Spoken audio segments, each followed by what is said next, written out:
Rieccoci, corrente alternata, qui io sono Francesco Borgonovo come sempre, con me, c'è un nuovo ospite, Stefano Davide Bettera, autore, di, saggi estremamente interessanti e, diciamo sarà protagonista al Festival CUM, di un dialogo molto interessante, l'edizione 2025 di questo festival, poi adesso gli chiediamo subito i dettagli, di un dialogo molto interessante con Walter Siti, che è uno dei più grandi scrittori italiani viventi, vincitore del premio Strega. Vetera si è occupato molto di temi legati alla nostra identità di questi tempi, ai problemi della modernità. Allora, intanto, Stefano, ti chiedo di raccontarci dove sarete, quando sarete, di cosa parlerete al Cum Festival.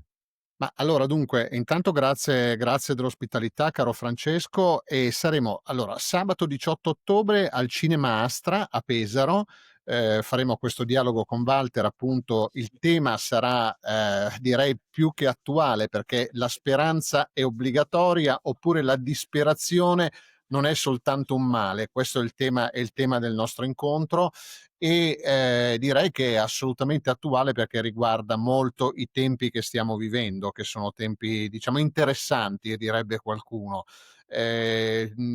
Abbiamo pensato a questo titolo e a questo tema proprio per vedere se oltre la polarizzazione, la speranza da un lato e la disperazione da un lato dall'altro, ci siano in realtà dei margini per un ragionamento e soprattutto per ritrovare un dialogo civile tra le persone, insomma. Ecco, un dialogo civile è un tema difficile che qui abbiamo affrontato tante volte, no, perché io ho questa sensazione, Stefano, che, noi abbiamo un po' paura dell'altro oggi, abbiamo paura di fare fatica in generale, perché siamo una società abituata alla vita comoda, no, cosa di cui poi ci illude molto la rivoluzione tecnologica e digitale, ma soprattutto abbiamo paura della fatica delle idee.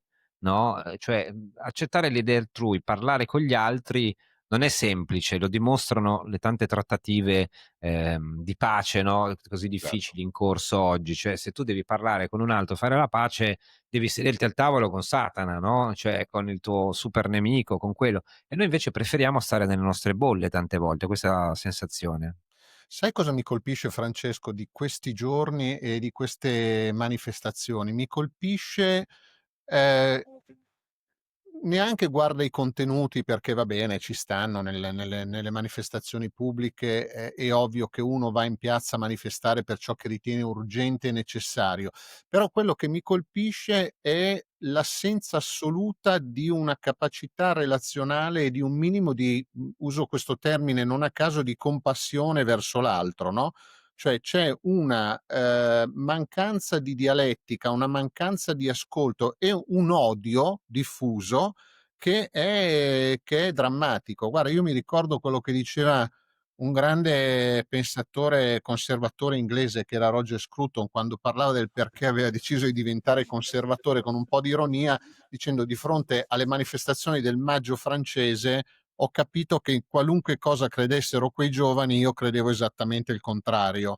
E io credo che oggi, se, ci si trova di fronte a questo clima veramente aggressivo di violenza, beh, ti viene da dire: "Io qualunque cosa credo, per ritrovare il dialogo credo nel contrario", no? Guarda, questa è una cosa che mi colpisce molto quello che dici perché un po', ho provato questa strana sensazione nei giorni delle manifestazioni pro Palestina, vivo questa scissione, cioè io, ho condiviso molto la passione per la causa di quel popolo, no, che trovo ingiustamente, martoriato da anni, però allo stesso tempo vedere certi slogan, vedere ho intanto ho avuto la sensazione che molte delle persone in piazza, non tutte, perché è stupido dire che, è anche ingiusto e politicamente viziata come idea, no, quella che siano solo dei violenti o siano solo persone che si fanno, montare la testa da questo o quel partito. E c'è un sacco di gente che è scesa perché condivideva la causa, sapendo benissimo che cosa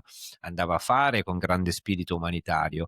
Poi però c'è sempre una parte di quelle piazze, forse e fatidico, no, quando si fa politica, si parla di politica, che ripeteva degli slogan. Io avevo, soprattutto fra dei più giovani, la sensazione che non conoscessero nemmeno l'argomento.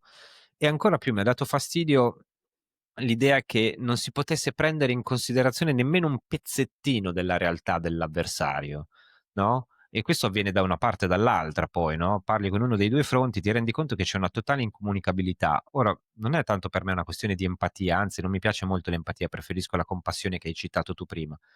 Però trovo che invece, ogni tanto prendere in considerazione le ragioni dell'altro, e dire: "Ma forse, insomma, un po' più sfumata la realtà ci farebbe bene." Cosa pensi? Guarda, sì, son totalmente d'accordo e mi ha colpito molto in negativo, al netto dei vari argomenti, ehm, l'argomentazione che ha usato Francesca Albanese quando parlava di Liliana Segre, che ha detto, non ha la lucidità e il come dire, non ha i gradi per poter parlare dell'olocausto in un certo senso. E di per sé la frase, boh, ci sta anche, ma il problema è che rimanda a una, mentalità diffusa, i in un determinato ambiente filosofico e politico. Mi ricordo quello che diceva Deleuze, Gilles Deleuze negli anni '60, quando diceva: "Non basta avere una nonna malata di cancro per capire che cos'è il dolore". Allora, se tu ci pensi, le 2 frasi, sono molto in parallelo l'una con l'altra e, riportano, ed ecco perché abbiam scelto questo tema con Walter, perché riportano all'incapacità, di immedesimarsi nel destino dell'altra persona, no, quindi alla fine le tue ragioni ideologiche, hai ragione Francesco quando dici che molti giovani non sanno neanche veramente il motivo per cui sono in piazza, ma sono lì per esprimere un sentimento di odio, di divisione, di rabbia, che è purtroppo polarizzato anche da questi meccanismi ideologici, cioè da questa mancanza assoluta di apertura.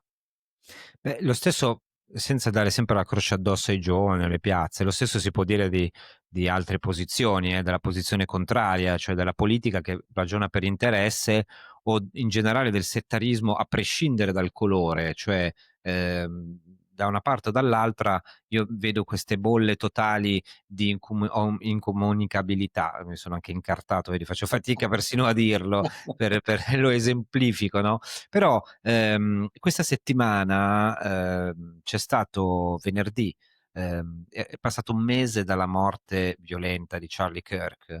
Ora, io, non voglio tornare sulle sue idee singole, no, su tutte, ehm, le polemiche, però devo dire con molto dispiacere che alla fine il discorso su Kirk è quasi stato dimenticato sicuramente dai media, però si sono sentite cose abominevoli su di lui, e ho avuto la sensazione che i più non abbiano neanche fatto davvero lo sforzo di andare dentro la questione, cercando di capire esattamente, no, che cosa dicesse, o, non abbiano neanche fatto lo sforzo di pensare: "Beh, va bene, non condivido nulla di quello che dice, però alla fine ha diritto di dirlo."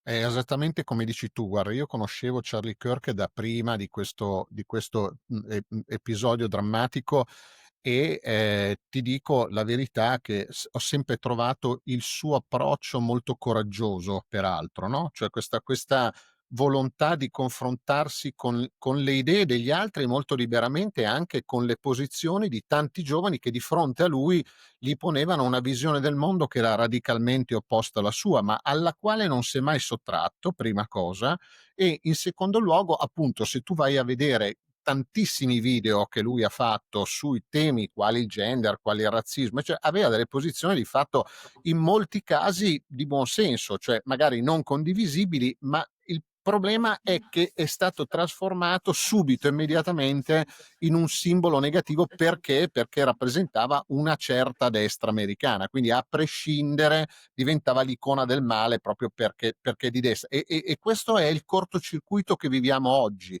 dove non c'è più spazio per il confronto perché sei schiacciato subito o da una parte o da quell'altra. Tu ti ritieni, te lo scusa se te lo chiedo, ti ritieni un uomo di destra?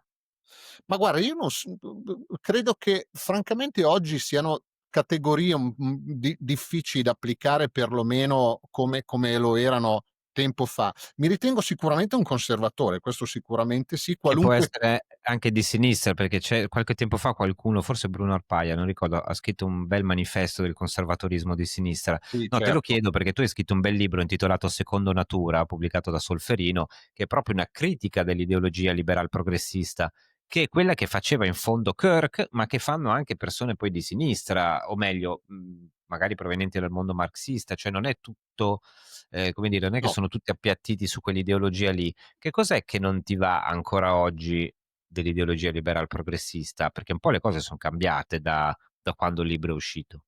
Beh sì, anche se devo dire che purtroppo la presa del woke, perché è un altro modo per chiamare questa ideologia progressista, è ancora molto forte nella semplificazione di certi argomenti, per cui alla fine, di nuovo, tu non riesci a ragionare in modo, libero.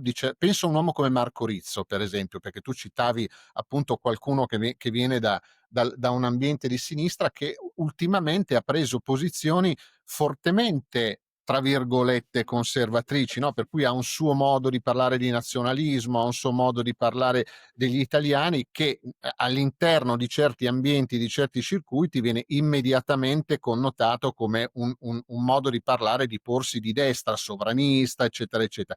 Allora, quello che ancora io trovo abbastanza insopportabile è, il fatto che ci siano tanti ambienti con tanti maestrini, scusa se uso questo termine, che cercano di, come dire, di dettare le linee del pensiero di tutti quanti. Cioè, noi l'abbiam visto su questa questione di Israele, per esempio, c'è stato uno schieramento immediato di un certo mondo, no, e quindi questo Però, c'è ancora. scusa se ti Ma interrompo, lì figurati. c'è una cosa strana che succede con Israele e Palestina e che mi ha un po' innervosito, un po' spaesato, ti dico la verità. Sì, Provo a spiegarmi. Cioè, io ho notato, da una parte c'è molta, soprattutto all'inizio, c'era molta titubanza, no, a parlare della reazione di Israele, cioè immediatamente arrivavano le accuse di antisemitismo, di stare con Hamas. Ovviamente arrivavano, diciamo, dal mainstream, cioè io non sto cer prendendo le singole posizioni che esistono sempre, cioè c'è sempre quello che dà solo da una parte e quello che solo dall'altra. Parlo del discorso comune. Inizialmente il discorso comune era attenzione a quello che dici su Israele perché puoi passare per un antisemita. Poi però dopo il discorso è cambiato, cioè dopo quello che era proibito dire è diventato di massa, no? Anche se fino a un certo punto si poteva arrivare fino a un certo punto, poi la stanghetta si è sempre più alzata, cioè fino a che non è diventato che si può dire che Israele sta facendo un genocidio, bisogna dire per far bella figura in società, Free Palestine, Netanyahu boia, genocida.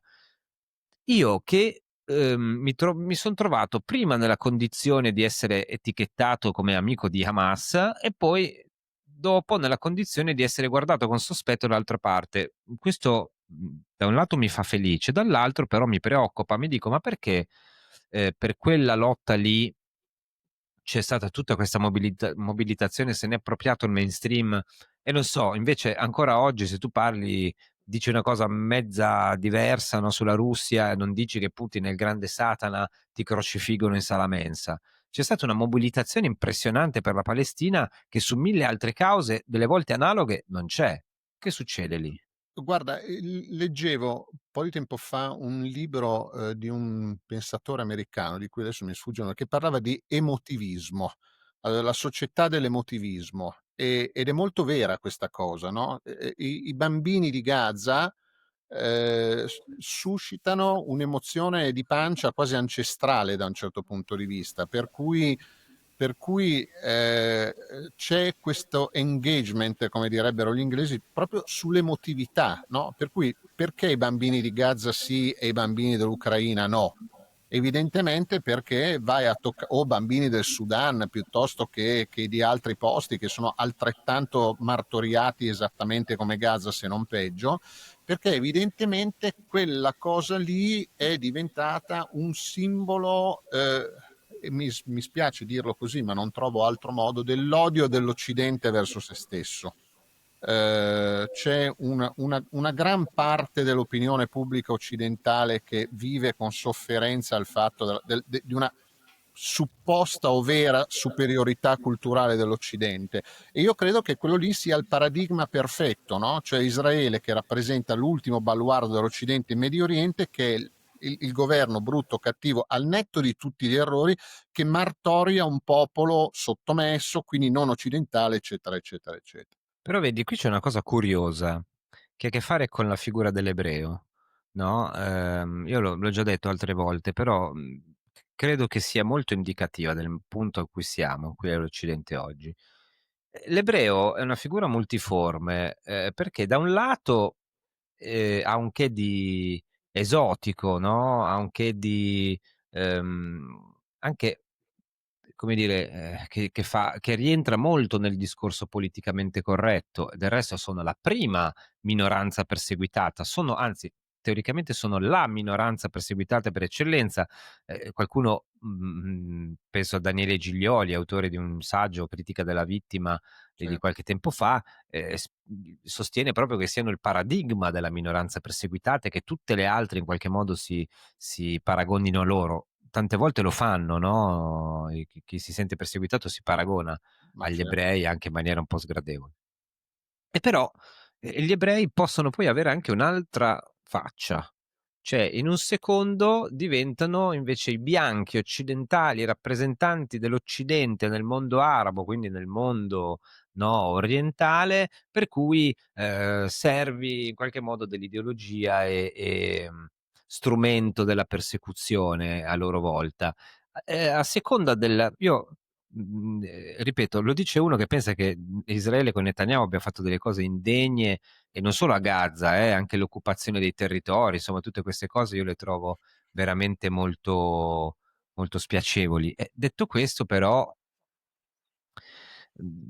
si fa presto a cambiare versione, no? A seconda della necessità. Ma guarda, purtroppo dici una cosa molto vera, cioè gli ebrei più che Israele hanno sempre rappresentato, come dire, anche il senso di colpa della società occidentale, no? Perché per cui io credo che sia una ferita, ma guarda che non è una cosa di oggi e secondo me nemmeno della Shoah, cioè probabilmente qualcosa che arriva da molto più lontano, ed è una ferita che la nostra cultura e società giudaico-cristiana, perché di fatto di questo stiamo parlando, non è mai riuscita a curare. Per cui è carsica. Da un lato c'è il grande amore, verso, come dire, l'ebreo errante, quello che rappresenta, no, una cultura, universalistica e alternativa, e dall'altro canto c'è l'ebreo giudo-pluto-massonico alla Soros che manovra i destini del governo americano, ed Però è... Soros è cattivo davvero. Ma certo, ma assolutamente sì, però No, sto scherzando, no, sto scherzando, ma anche no, cioè il fatto che sia cattivo non ha niente a che fare con la sua appartenenza etnica, cioè ma voglio dire, certo. è pieno di cattivi di ogni genere. Però tu dici una cosa interessantissima che vorrei approfondire. Funziona un paradigma, cioè tu sei buono oggi, sei utile, interessante finché ti uniformi a quel paradigma lì, cioè quello dello sradicato, quello che va e che gira, che non ha patria, che è fluido, no? Che è liquido. Del resto, diceva Bauman, questa è la società liquida. Nel momento in cui tu invece ti solidifichi, no? Hai un'idea solida, hai un'idea di patria, di appartenenza, di tradizione, no? Metti un confine, ti fermi e sei stanziale, lì allora cominci a essere pericoloso.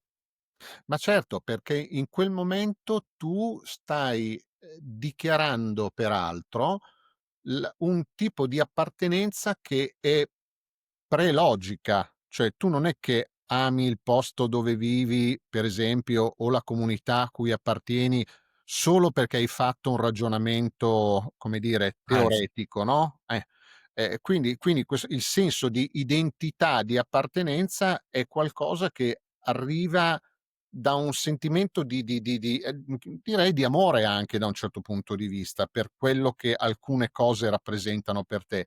Il problema, e qui era la mia famosa punto di critica verso quella che ho chiamato appunto l'ideologia liberal progressista, che invece cerca di, avere un approccio al mondo che è molto teorico, per cui dallo schema teorico si discende poi dentro la realtà. Quindi tutto ciò che impedisce la realizzazione di quella teoria diventa il nemico, e ciò che io devo in qualche modo combattere. Mentre invece il senso di appartenenza, di identità, di tradizione, di storia, tutte queste cose che ti vengono trasmesse e che ti appartengono a prescindere dal fatto che tu decida se ti stanno bene o no, perché questo è il vero punto della questione, sono poi, come dire, il male, diventano l'ostacolo, per cui una persona religiosa immediatamente diventa, come dire, retrograda e così via, cioè Tutte le persone religiose peraltro, cioè se mi permetto di, anche perché l'ho detto pubblicamente, cioè tu lo dici pubblicamente, tu non sei un cristiano, no, quindi, assolutamente no, sei un conservatore buddista, possiamo dirlo. assolutamente sì. E quindi, anche lì, cioè, ma vai neanche con i musulmani, con i musulmani è uguale, cioè vanno bene finché recitano la parte della minoranza perseguitata dai cattivi italiani che non gli danno le moschee, però non li senti mai parlare, non so, interrogati su questioni politiche rilevanti, oppure su questioni attinenti, diciamo, ai temi etici, no, perché nel momento in cui loro poi la loro fede la professano, non è che siano molto ben disposti nei riguardi dell'aborto o delle teorie gender. No, Questo è se tu hai sono visto mo cosa è successo sulla flottiglia, i 2 esponenti che erano, non so se del Marocco, eccetera, che son voluti scendere dalla nave perché c'erano 2 esponenti LGBT a al su su sulla loro stessa imbarcazione, per cui poi ci sono questi cortocircuiti culturali, mentali e anche politici ai quali non puoi sottrarti, e questa è la verità.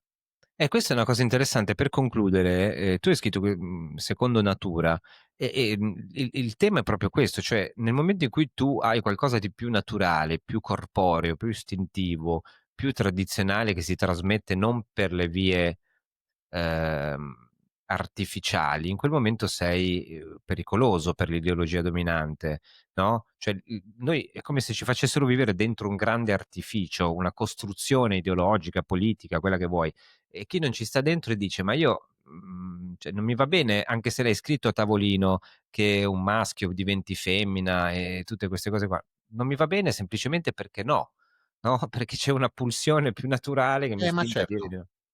Francesco, è proprio qui il punto, cioè negare che ci possa essere quella pulsione, che invece c'è, e questo è il punto. Cioè io ho visto per esempio la grande battaglia che ha fatto la Rowling con grande coraggio, devo dire anche onestamente, sul L'autrice di Harry Potter, J.K. Rowling, contro esatto. l'ideologia trans. Esatto, voglio dire, ma non l'ha fatta perché penso che odi i trans, non gliene importi granché, l'ha fatta per ribadire un'appartenenza di buon senso, tra l'altro una voce femminile, per cui neanche accusabile di essere patriarcale No, o certo, ecco. certo. Allora io ringrazio Stefano Bettera di essere stato con noi, Grazie a te. ricordiamo, anzi ricordalo tu l'appuntamento, con il pubblico e con Walter City. Che è sabato 18, alle 10 del mattino a Pesaro in occasione del Kun Festival. Allora, se volete andare al Cum Festival, trovate Stefano Bettera, poi potete fargli tutte le domande che volete o anche contestarlo, perché questo è il bello della libertà, no, lui Esattamente. dialogherà con Walter City che la pensa diversamente da lui, magari anche proprio su questi argomenti che attengono al genere, alla fluidità e a altri grandi temi. Walter City è uno scrittore che non ha mai fatto mistero della sua omosessualità, quindi ha anche, insomma, una dimestichezza con certe cause. Quindi grazie Stefano Davide Bettera e noi ci fermiamo.